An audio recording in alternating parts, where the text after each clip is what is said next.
Una leyenda oriental dice que un rey tenía un hijo que era el príncipe heredero.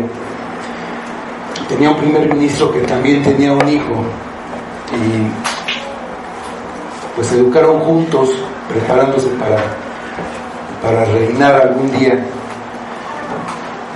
Y el hijo del primer ministro era muy inteligente, entonces era preparado para ser el consejero y el asesor del futuro rey.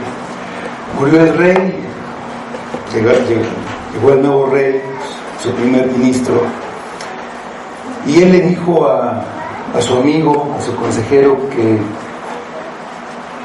la vida que ellos habían tenido no tenía nada que ver con la vida de las personas comunes, de las personas normales, no porque fueran anormales, sino por la forma de esa vida, ¿no? Que no conocían realmente cómo era la vida de las personas, y lo que él necesitaba como rey para poder hacer bien su labor de hacer el bien a la gente, de gobernar a favor de ellos, era saber cómo era la vida de esas personas. Entonces le encargó a este consejero, que era su primer ministro, que fuera con la gente, que hiciera una investigación de cómo era la vida de las personas en general. Salió de la corte, fue primero a su reino, fue a otros reinos, estuvo viviendo en esos lugares con las personas, y después de muchos años, regresó y le dijo el rey: bueno, ¿qué fue lo que averiguaste? ¿Cuál fue tu conclusión? Y le presentó unos 25 volúmenes escritos de todas sus experiencias. Y le dijo el rey: mira, eso no me sirve, no voy a pasar estudiando esto años para llegar a la conclusión. Saca lo más importante, dámela. Se fue, estuvo trabajando, resumiendo, y regresó con 7 volúmenes. Dijo: que todavía es mucho. Saca lo más importante. Se fue, hizo su resumen, un tomo. Ya para entonces habían pasado muchos años, y le dice: rey, ya está próximo el fin de mi reinado, y esto tampoco no es suficiente, quiero algo más concreto. Se fue, estuvo meditando, en tantos viajes había adquirido realmente sabiduría, y regresó y le dijo al rey: lo voy a resumir en una sola palabra. ¿Cómo es la vida de las personas en el mundo? Sufren, les dijo, sufren. Y esa es la realidad. Si vamos a cualquier parte del mundo, lo que tienen en común todos los hombres es eso. ¿Cómo podemos definir el sufrimiento? Pues a veces es dolor, a veces incertidumbre, carencias, son como presiones que hay en la vida, hay necesidades, falta en qué apoyarse. Podemos resumir en eso. Y pues eso no es ajeno a los creyentes. Y en el pasaje que vamos a estudiar hoy, en este estudio de Marcos, vamos a ver un pequeño ejemplo de esto. Vamos al Evangelio de Marcos, al capítulo 4, y vamos a leer de los versículos 35 a 41.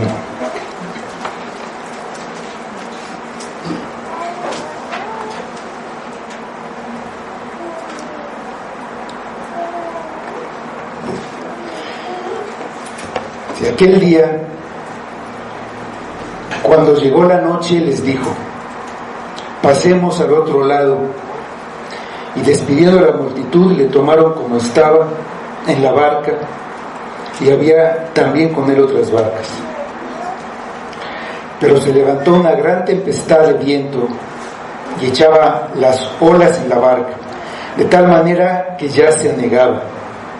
Y él estaba en la popa, durmiendo sobre un cabezal. Y le despertaron y le dijeron: Maestro, ¿no tienes cuidado que perecemos? Y levantándose, reprendió al viento y le dijo al mar: Calla, enmudece.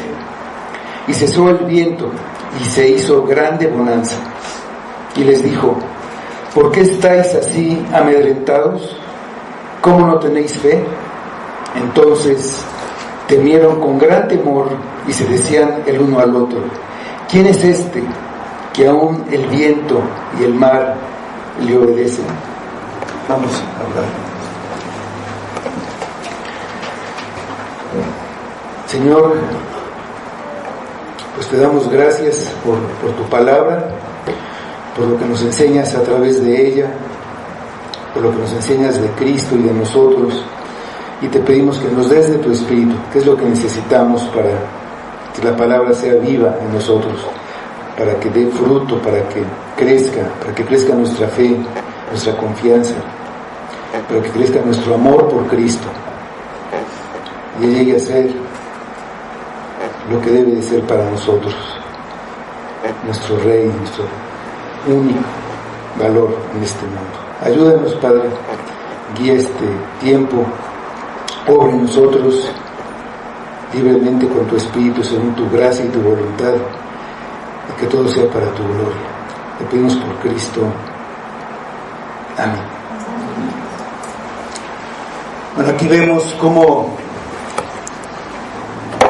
hay un viaje en una barca y hay una tormenta, y vemos cómo al final la tormenta se acabó.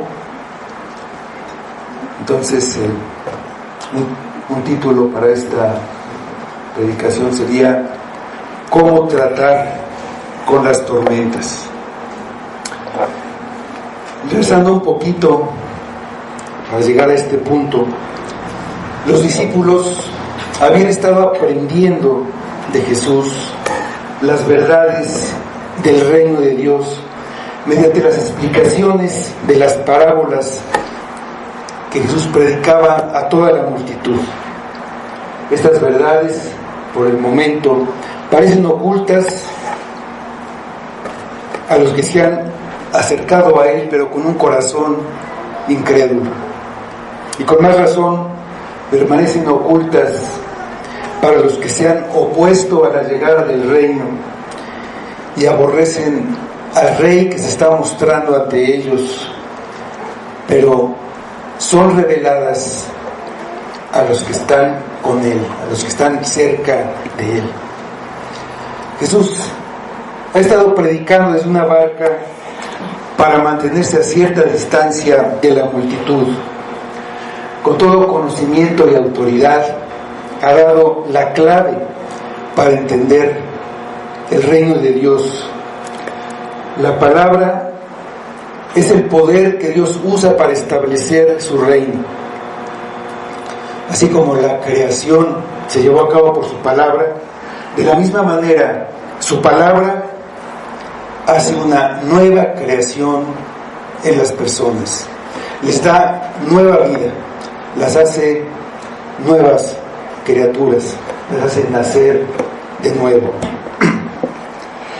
Jesús compara la palabra con una semilla que se siembra y de la que surge vida y crece hasta dar fruto, pero solo en una tierra adecuada.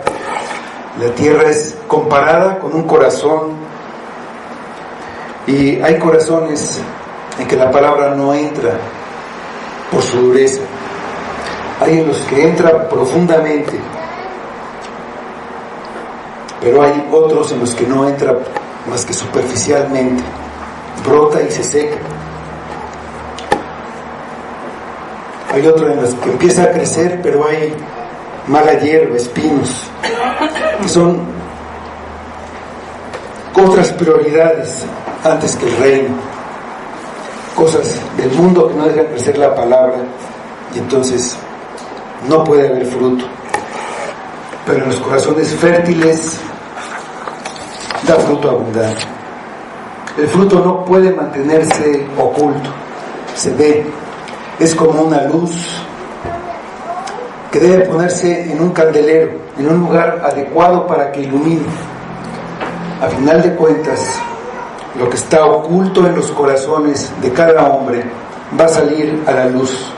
Se verá si realmente hubo un fruto que demuestra que hubo vida, o si solamente fue un brote que nunca maduró.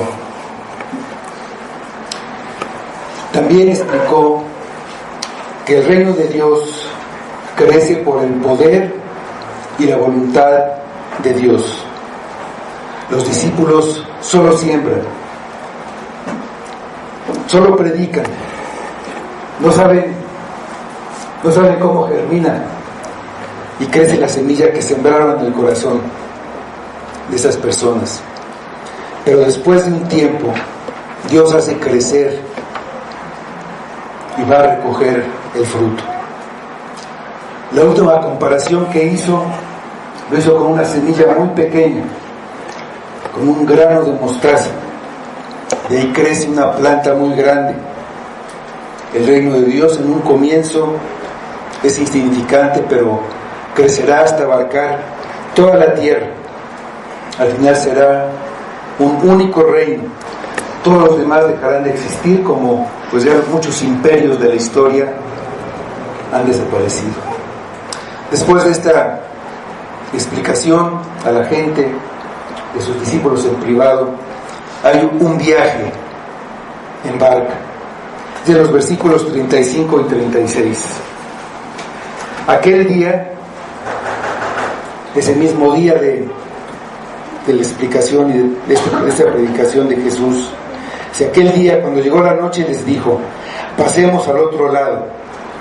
Y despidiendo a la multitud, le tomaron como estaba en la barca, y había también con él otras barcas. La actividad de Jesús lo había dejado agotado. Estaba constantemente rodeado de gente que venía de muchos lugares, algunos muy lejanos, para ser sanada de sus enfermedades. A veces no tenía tiempo ni para comer. Eso hizo que sus familiares cercanos pensaran que estaba fuera de sí, que estaba loco. En esta ocasión, en este día en particular, había tenido una larga sesión de enseñanza a una multitud usando parábolas, y siguió enseñando y explicando estas parábolas a sus discípulos en privado. A esa multitud le había dicho lo que necesitaban oír. Decidió ir a otros lugares. El día llegaba a su fin y ordenó a sus discípulos que lo llevaran al otro lado del mar. El día terminaba con la puesta del sol, y la costumbre era que entonces la gente fuera a sus casas, pero todavía no estaba oscuro y había tiempo de cruzar el mar hacia el oriente y llegar hasta Decápolis, otra de las partes de Judá, dividida en 4 partes entre los hijos de Herodes, menos poblada, menos gente, además era gentil, no iba a haber tanta presión de gente alrededor de él, y él quería ir a una región en específico, a Gadara. Jesús dio la orden de cruzar el mar, les dijo: pasemos al otro lado. Este detalle nos dice que la tormenta en el mar se dio en un marco de obediencia a Cristo. ¿Sabía lo que iba a pasar? Sí. ¿Por qué quiso cruzar el mar? Bueno, primero, porque necesitaba un tiempo para descansar después de un día tan pesado. Necesitaba alejarse de la multitud, no solamente estaban en la playa, dice que había también otras barcas. La gente quería estar muy cerca, se acercaban para oírlo, para verlo, desde otras barcas. Esto nos confirma que aún con todas las muestras de poder y autoridad divino que Jesús había mostrado en este tiempo, en su ministerio, Él era completamente humano. Estaba muy cansado y necesitaba dormir y descansar. Lo que hizo muy profundamente, como vamos a ver un poco más adelante. La segunda razón es que Él quería librar a una persona que estaba atormentada por un demonio y quería ir a esta región de Decápolis a predicar. Si los discípulos se encargaron de despedir a Jesús y lo tomaron como estaba en la barca. No hubo tiempo de ir a comprar comida ni de hacer ninguna preparación. La barca era propiedad de algunos de sus discípulos y Cristo la usaba frecuentemente. Les había dicho anteriormente que la tuvieran siempre lista. Era una barca de pescadores. No se nos dan detalles del tamaño, pero era adecuada para llevar la tripulación y además recoger carga de la pesca que hicieran.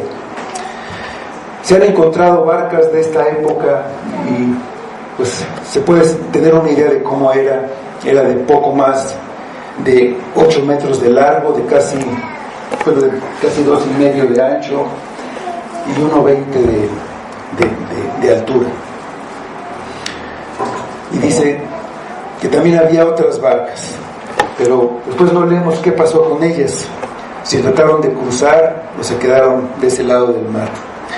Lo que sabemos es que se inició un viaje en una barca que tenía una tripulación de pescadores con amplia experiencia en lo que se refiere a navegar, y era una barca construida para las condiciones de ese lugar, una barca de trabajo, no era, era algo resistente, debía ser. Después de eso vemos que hay una tempestad repentina. Dice el versículo 37: pero se levantó una gran tempestad de viento y echaba las olas en la barca de tal manera que ya se anegaba. El mar de Galilea, también llamado de Tiberíades, también se llama el lago de Genezaret, es un gran lago de agua dulce.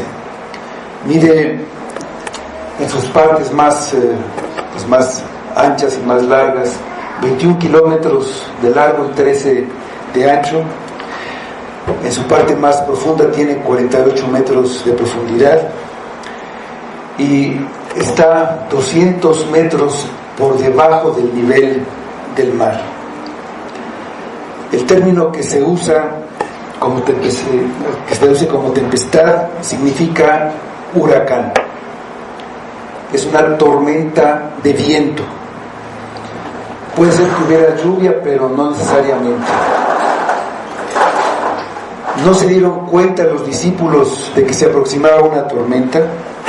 Supuestamente conocían bien el mar de Galilea, pues ahí pescaban diariamente y por muchos años. Pero esa región es conocida por las tormentas que se levantan de manera casi instantánea.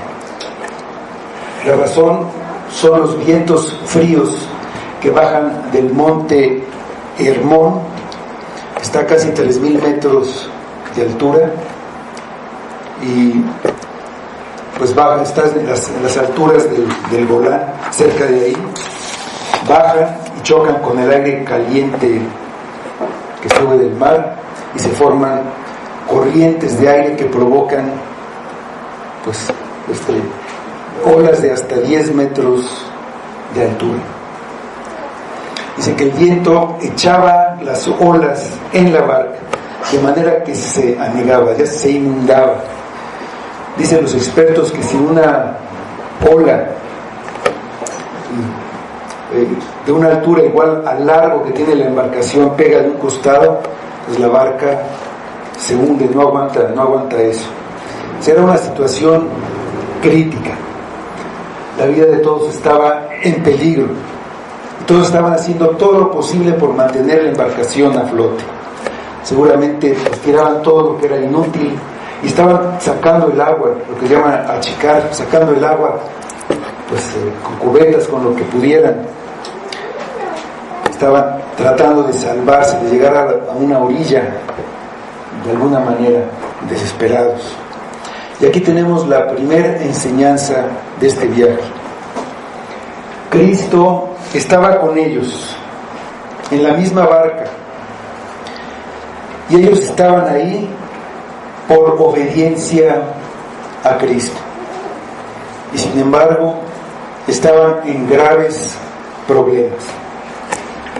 Nosotros podemos tener la presencia de Cristo con nosotros y estar en obediencia, y sin embargo llegan problemas y dificultades.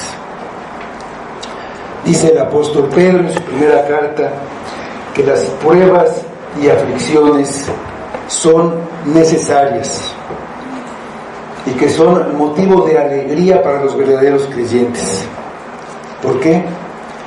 Porque en las dificultades la fe es probada, es fortalecida, es purificada. Muchos podemos pensar que por estar en Cristo todas las cosas nos tienen que salir bien y que no va a haber problemas. Pero el bienestar y la prosperidad en la tierra no es un indicativo de nuestra relación con Dios. Dice el libro de Eclesiastés, en el capítulo 8, versículo 14, una verdad que debemos meditar y pensar. Dice este versículo de Eclesiastés 8:14: hay vanidad que se hace sobre la tierra, que hay justos a quienes sucede como si hicieran obras de impíos, y que hay impíos a quienes acontece como si hicieran obras de justos. Digo que esto también es vanidad. Todos los que estamos aquí y todos los seres humanos han enfrentado tormentas. Tal vez tú estás enfrentando una ahora. Tal vez acaba de pasar una, has salido de ella. Pero no te preocupes, adelante hay más tormentas. Quizá más grandes de las que ya has enfrentado. Y esas tormentas las trae Dios porque tiene todavía muchas cosas que enseñarte. Todavía tienes que crecer en fe. Todavía tienes que crecer en arrepentimiento. Jesús sabía que se iba a levantar una terrible tormenta y aún así les ordenó cruzar el mar en ese momento. ¿Por qué? Porque la mejor manera de completar una enseñanza teórica es con la práctica. Tú puedes haber tomado lecciones para aprender a nadar, saber toda la teoría, saber los estilos que hay, de dorso, de crawl, de mariposa, libre, todos los que quieras, de diferentes estilos, y puedes haber visto videos de cómo nadan los expertos, pero para aprender a nadar tienes que meterte en el agua. No se puede aprender a nadar y al mismo tiempo tener la seguridad, estar en la seguridad de la orilla. Para aprender a nadar tienes que dejar la seguridad y lanzarte al agua. Nadie aprende a nadar sin haber tragado un poco de agua o mucha, practicando, experimentando, sufriendo las consecuencias de los errores, es como se aprende. Los discípulos habían oído a Jesús. Había sido muy interesante oír acerca del crecimiento de una semilla hasta dar fruto, y haber oído que el crecimiento del reino y el crecimiento de la fe lo da Dios, aunque al principio fuera muy pequeña, como un grano de mostaza. Había llegado el momento en que su fe debía ser ejercitada para que creciera, para que se fortaleciera. Debían ejercitar la confianza en Cristo, y la única manera es por medio de las tormentas, por medio de las dificultades. Dice el versículo 38: y él estaba en la popa, durmiendo sobre un cabezal, y le despertaron y le dijeron: Maestro, ¿no tienes cuidado que perecemos?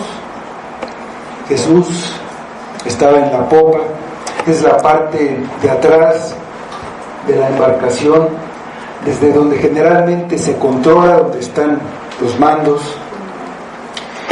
Pero Jesús no estaba controlando la embarcación, estaba profundamente dormido, con la cabeza apoyada en algo que era para eso, ser un cabezal, puede ser un cojín, puede ser, no sé exactamente, pero estaba ahí para eso. Estaba tan cansado que tan pronto como empezó el viaje se durmió, y lo hizo tan profundamente que ni el ruido del viento, ni las sacudidas de la barca, ni las olas que la golpeaban, incluso que caían adentro, pues el agua que caía, no pudieron despertar. ¿Puede alguien dormir así de profundo en circunstancias tan desfavorables?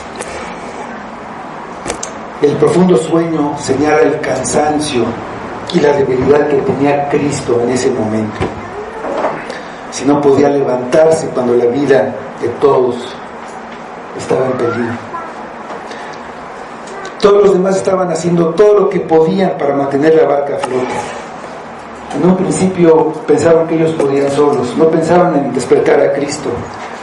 Quizá pensaron que no podía ser de mucha ayuda, pues él no sabía nada de barcos, y lo dejaron dormir pensando que ellos serían capaces de llegar a la orilla. Hubo un hombre que vivió algo parecido, el profeta Jonás. En una nave huía de la presencia de Dios, y Dios levantó una tempestad, una tormenta que se pensó que partiría la nave. Los marineros echaban en el mar la carga que traían, todo lo que traían para aligerarla. Corrían, gritaban, clamaban a sus dioses. La nave se sacudía, pero Jonás seguía profundamente dormido, hasta que el patrón de la nave fue a despertarlo y le reclamó: ¿qué tienes, dormilón? Levántate y clama.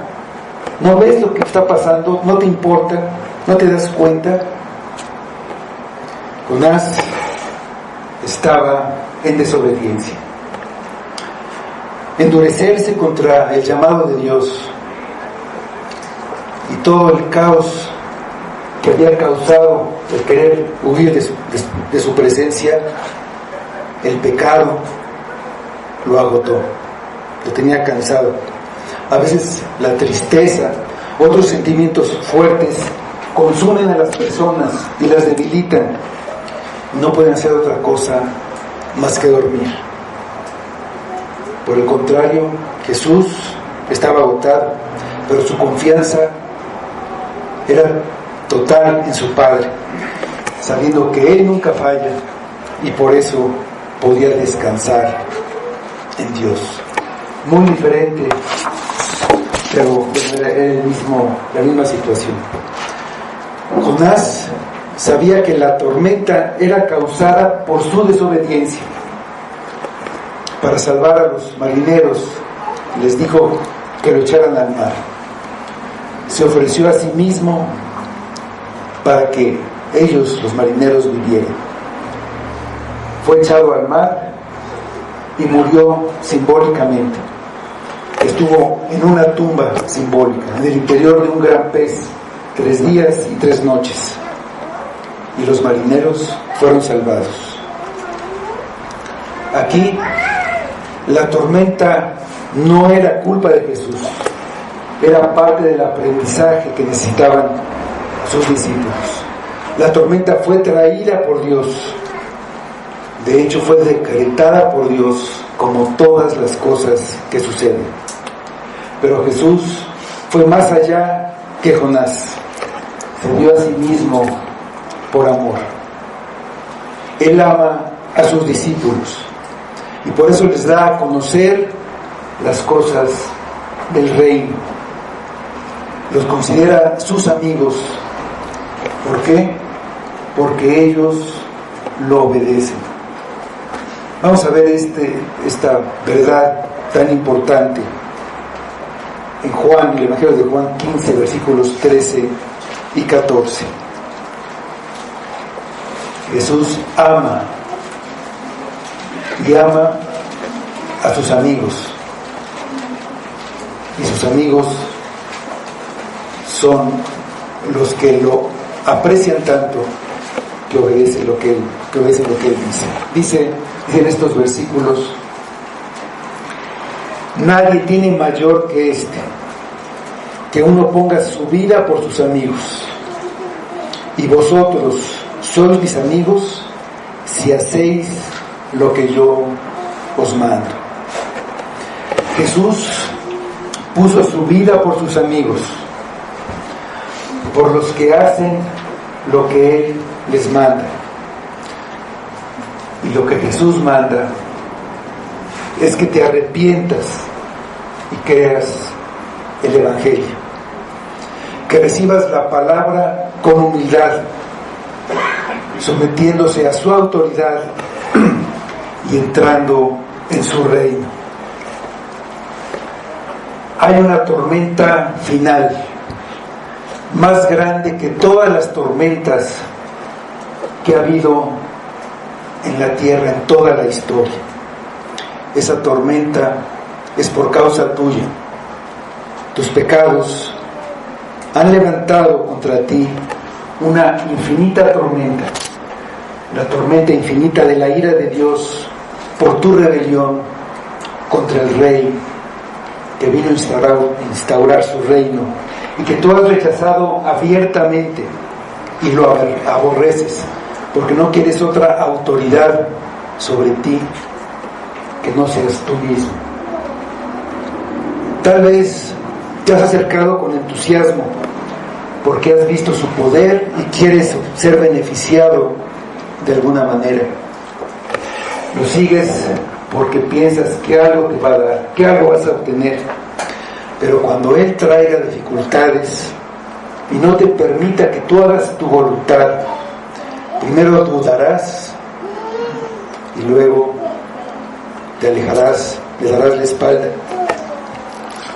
Quizá has entendido el Evangelio y empiezas a obedecer, pero hay cosas que para ti son más importantes que el Rey y su reino. Hay cosas del mundo, del reino de Satanás, en el que ahora vives y en el que piensas seguir viviendo. Cosas que codicias y crees que te van a satisfacer. Cosas que te distraen y te alejan del reino de Dios. Si vives por estas cosas, no podrás dar frutos de arrepentimiento.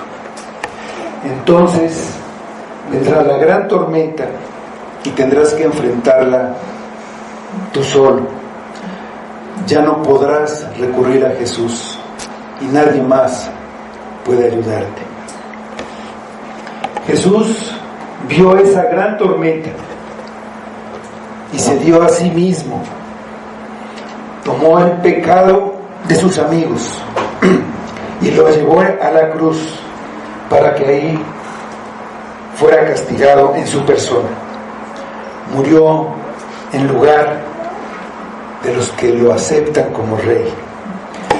La tormenta venía sobre ellos con toda su furia, pero él se interpuso y recibió toda la ira y la indignación de Dios por el pecado, para que sus amigos nunca tuvieran que enfrentar tal tempestad.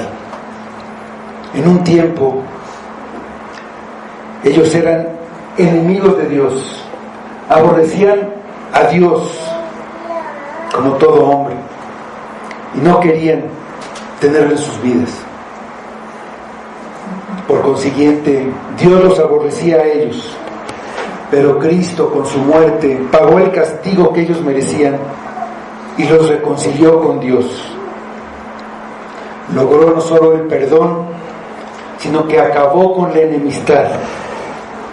Hubo paz. Dios, en su infinita misericordia, los adoptó como hijos. Sus amigos van en la barca de la vida, y Jesús está con ellos. Va a haber tormentas y tempestades, pero ellos siempre pueden recurrir a Jesús, aunque parezca que Él es indiferente o que está dormido. Él se encargará de llevarlos a un puerto seguro.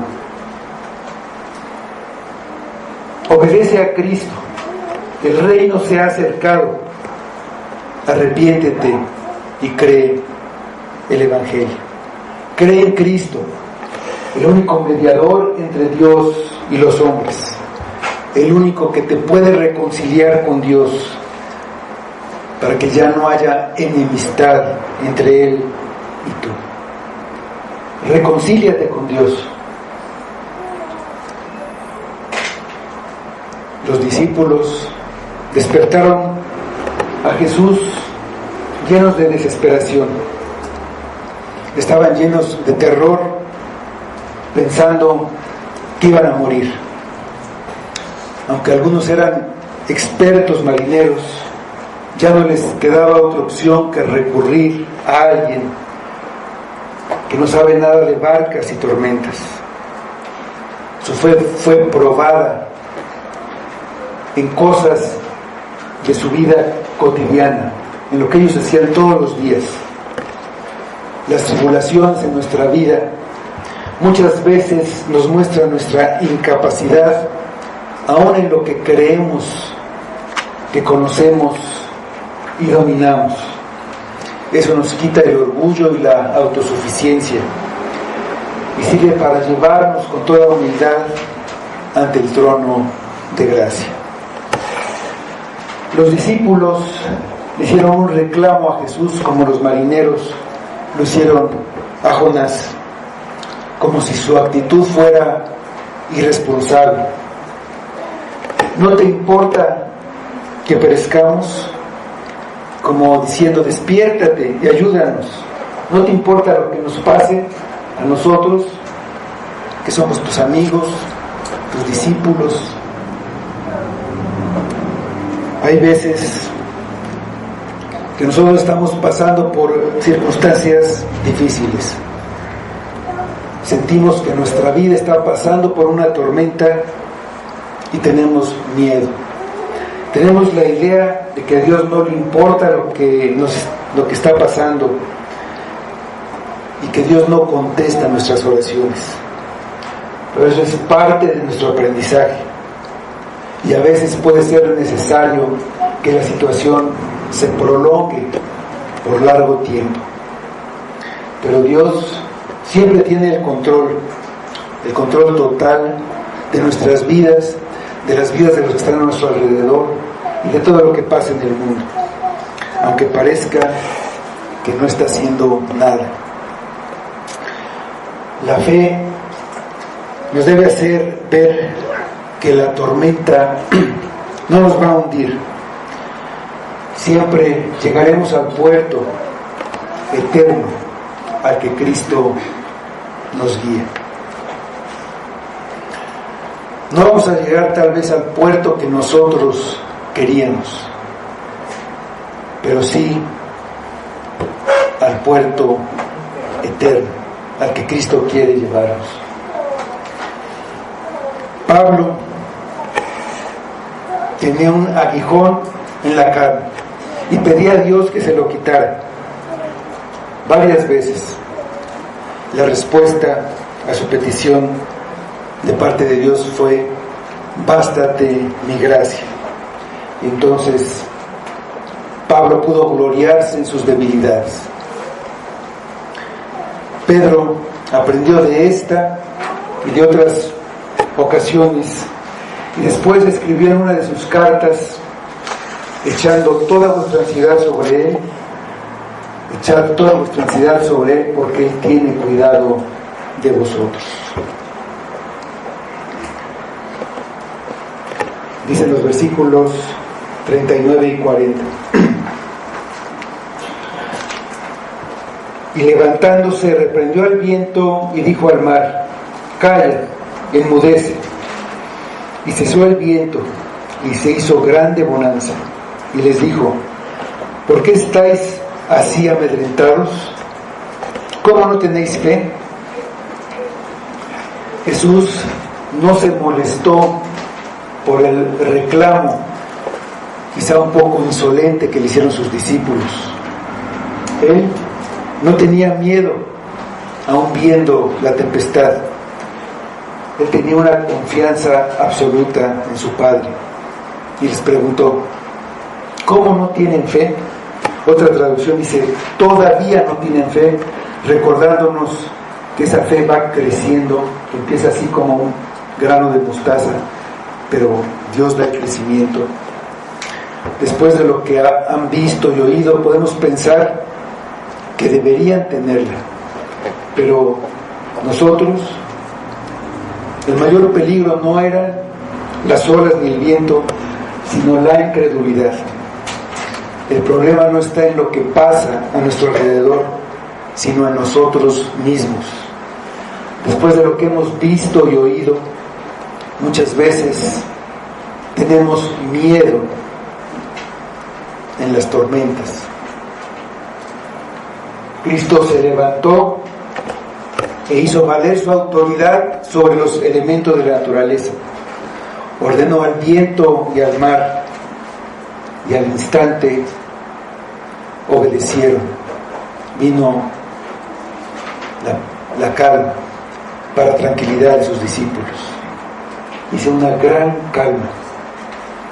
No importa lo fuerte que sea la tormenta, Cristo la puede calmar con solo una palabra de su boca. Y por supuesto que a Jesús le importa lo que le pase a sus amigos, y tan le importa que calmó la tempestad para tranquilizarlos. Y les preguntó: ¿por qué están así atemorizados? Después de todo lo que habían visto, pues su miedo no era racional, pero sacaba lo que había dentro de ellos. ¿Cómo no tienen fe? Esta es una pregunta para todos los creyentes en todas las situaciones. Los discípulos indudablemente que tenían cierta fe en Cristo. No era una fe perfecta, ni una fe fuerte. La terrible tempestad hizo que se manifestara la clase de fe que tenían. Las tormentas fuertes e inesperadas ponen a prueba no solo nuestra fe, sino también la clase de persona que somos. Las reacciones que tenemos cuando hay tormentas sacan a la luz lo que hay en nuestro corazón.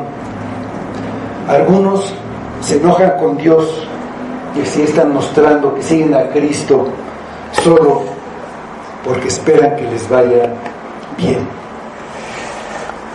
Un poco de presión saca lo que hay adentro.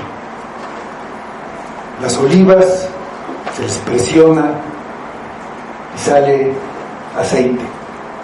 Las uvas se les presiona y sale jugo de uva.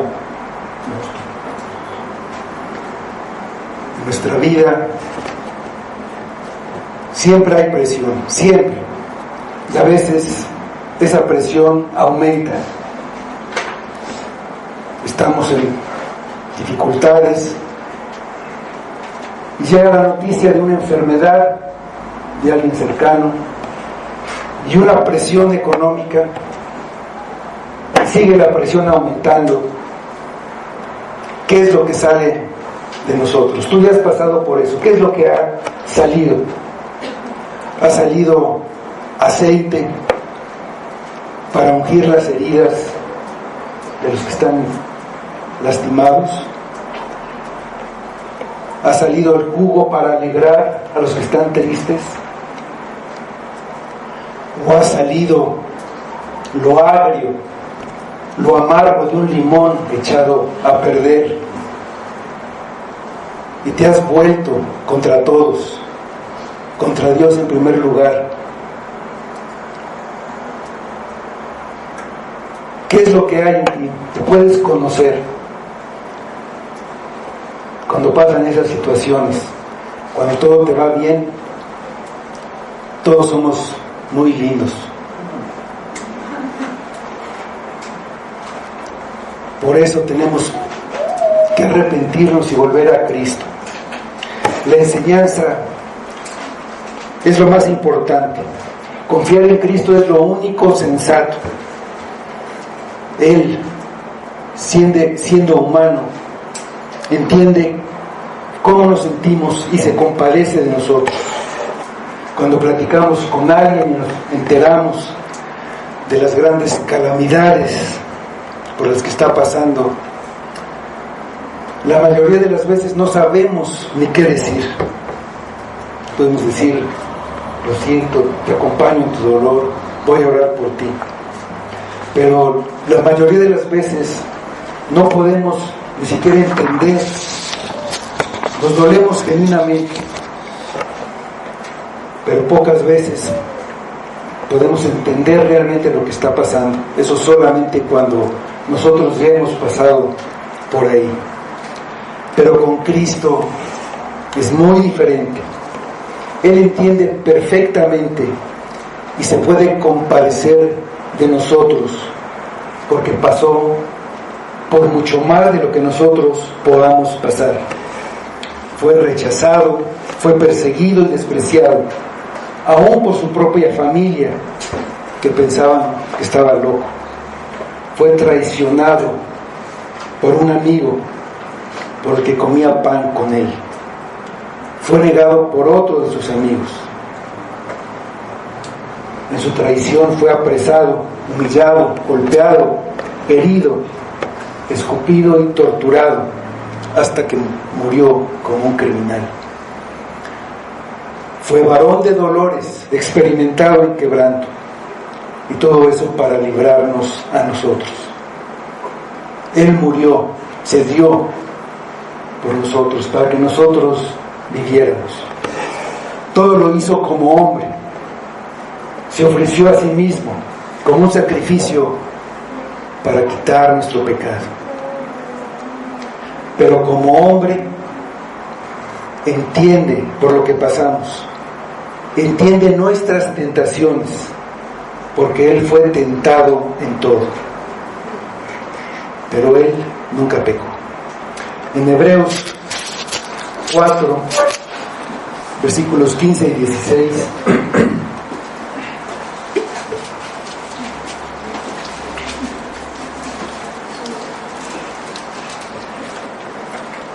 Hebreos 4, 15 y 16 dice: porque no tenemos un sumo sacerdote que no pueda compadecerse de nuestras debilidades, sino uno que fue tentado en todo según nuestra semejanza, pero sin pecado. Acerquémonos, pues, confiadamente al trono de la gracia para alcanzar misericordia y hallar gracia para el oportuno socorro. La tempestad se calmó. Sin embargo, hay miedo en la calma, terror en la calma. Dice el versículo 41. Entonces temieron con gran temor y se decían el uno al otro: ¿quién es este que aun el viento y el mar le obedecen? Cuando vino la calma, ya no había motivo de tener miedo. Pero si antes tenían miedo, ahora, dice el pasaje, temieron con gran temor. ¿Por qué? Porque están ante alguien que tiene un poder que solo Dios tiene.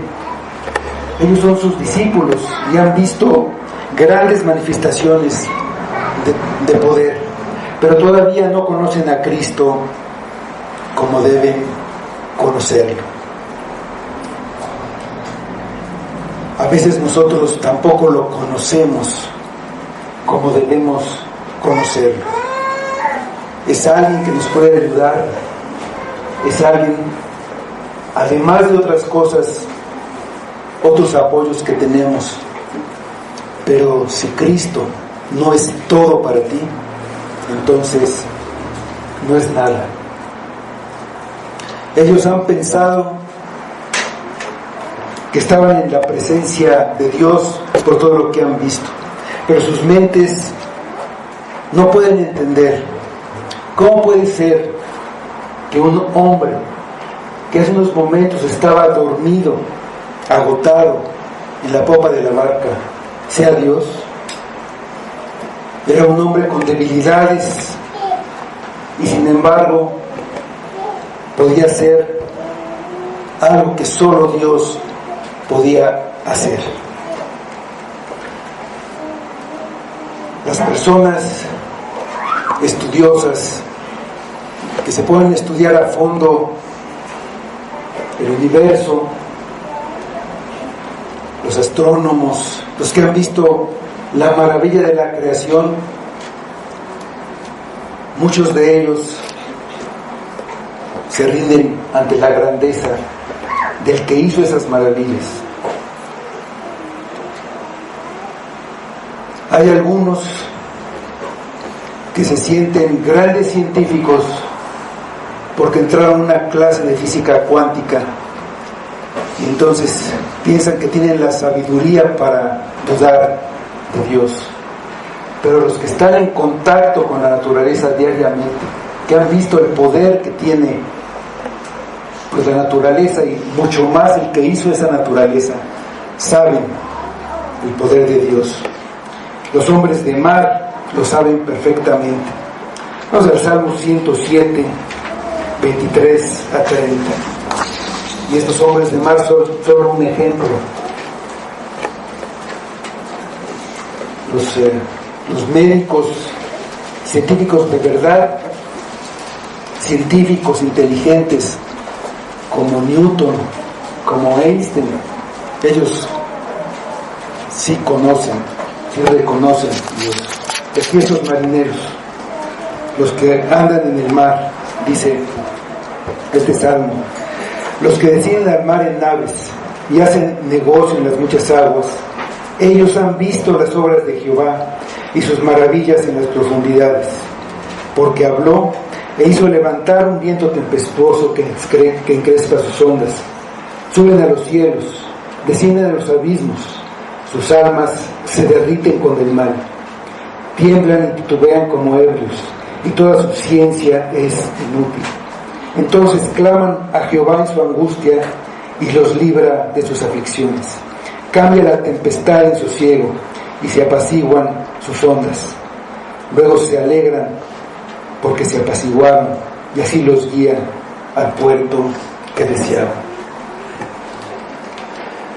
Jesús no hizo como los profetas que oraban para que Dios cambiara las condiciones del clima, para que lloviera o para que no lloviera. Él ordenó directamente a los elementos porque Él es Dios. Y ese es el punto que quiere resaltar Marcos. Jesús es completamente humano, pero es completamente Dios. Solo Él tiene estas dos naturalezas que no se mezclan ni se confunden. Los discípulos empezaron a darse cuenta de la grandeza de Jesús, que sobrepasa todo lo que pudieron haber imaginado. No solo atrae a las multitudes y tiene control sobre las enfermedades y sobre los demonios, sino también sobre la naturaleza, sobre el viento y el mar. ¿Quién es este? Cuando entendieron que Dios mismo estaba en la barca con ellos, su respuesta fue la única que puede tener un ser humano en esas circunstancias. Al lado de su grandeza y su santidad, el hombre pecador es consumido. Al ver una visión de Dios, Isaías dijo: ¡ay de mí que soy hombre muerto! Gedeón y Manoa en el libro de Jueces pensaron que morirían, que debían morir porque habían visto al ángel de Jehová.